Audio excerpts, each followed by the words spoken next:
Top quality और consistent performance के लिए सिर्फ सिल्वर पंप नाम याद रखना। ગઈકાલે પણ આવી જ ઘટના વડોદરાથી સામે આવી હતી, જ્યાં તાલુકા પંચાયતના જે પ્રમુખ છે તેના પતિ દ્વારા મારામારી કરવામાં આવી હતી. તે જે ઘટના સામે આવી હતી, જે બાબતે હવે તાલુકા પંચાયતના જે પ્રમુખ છે તેમનું પણ નિવેદન સામે આવ્યું છે. તાલુકા પંચાયત પ્રમુખ અંકિતા પરમારે સમગ્ર મામલે નિવેદન આપતા જણાવ્યું છે કે અપશબ્દો બોલતા મારા પતિ ઉશ્કેરાયા હતા.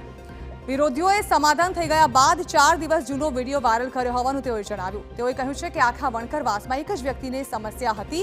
પેવર બ્લોક નાખવા માટે ઓટલા તોડવાનું કહેતા બબાલ સર્જાઈ હતી. ઝઘડો થતા મહિલા પ્રમુખના પતિ રોનક પરમારે મારામારી કરી હતી. મહિલા પ્રમુખ અંકિતા પરમાર પણ મારામારી સમયે ત્યાં જ હાજર હતા.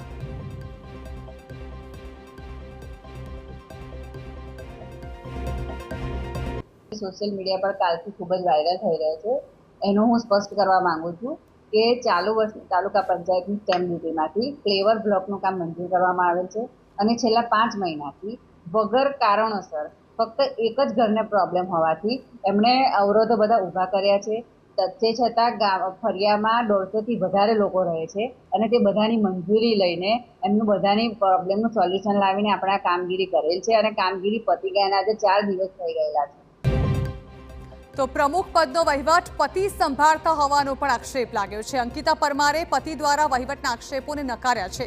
તેઓએ કહ્યું છે કે હું પોતે શિક્ષિત મહિલા છું, કારોબાર સંભાળી શકું છું.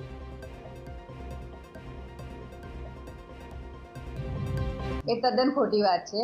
હું એક ભણેલી ગણેલી વ્યક્તિ છું અને મને ખબર છે, મને પણ કાયદા કઈ રીતે અમલમાં આવે મને ખ્યાલ છે. મને આજે પ્રમુખ તરીકે 2.5 વર્ષ પૂર્ણ થવા આવ્યા છે. ત્યારે કોઈ આપણને સામે આવીને ગાળાગાળી કરે, જેમ તેમ મારવાનો પ્રયાસ કરે તો આપણે આપણા બચાવ માટે પણ કંઈક બોલવું પડે. કોઈ મારે તો માર ખાઈ લેવું એ યોગ્ય નથી અને આપણે સાચા હોઈએ તો આપણે કોઈથી બીવાની પણ જરૂર નથી.